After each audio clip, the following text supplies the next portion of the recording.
For thousands of years, humanity was governed by the mountain of Sinai. It was a mountain of thunder, of fear, of rules carved into cold stone. It was a system of thou shalt not.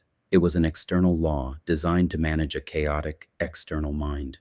But the awakened soul cannot be governed from the outside.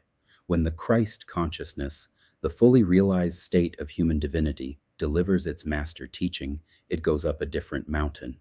The Sermon on the Mount is not a list of behavioral rules. It is a complete rewiring of the human operating system. It tells you, blessed are the meek. For centuries, the ego translated meek as weak, as a doormat. But the original Greek word is praus. It was used to describe a wild warhorse that had been perfectly tamed. To be meek is to possess absolute, terrifying power, but to have it completely under conscious control. It means your ego no longer rides you.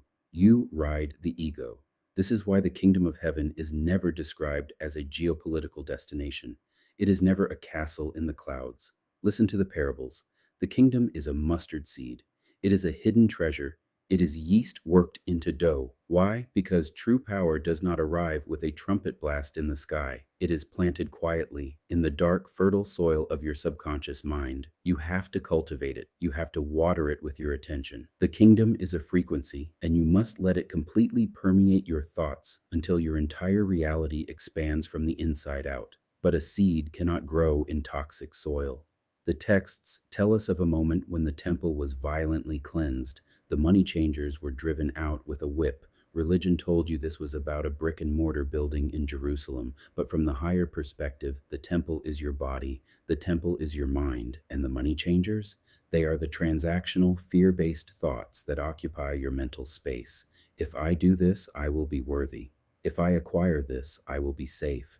If I suffer enough, God will love me. Waking up requires you to violently drive those lower frequencies out of your sacred space. You cannot hold the high frequency of the soul while renting space to the anxieties of the ego. And this brings us to the ultimate intersection, the cross, the vertical beam of spirit intersecting the horizontal beam of matter. The crucifixion is not a story of guilt. It is not about a blood sacrifice to appease an angry cosmic judge.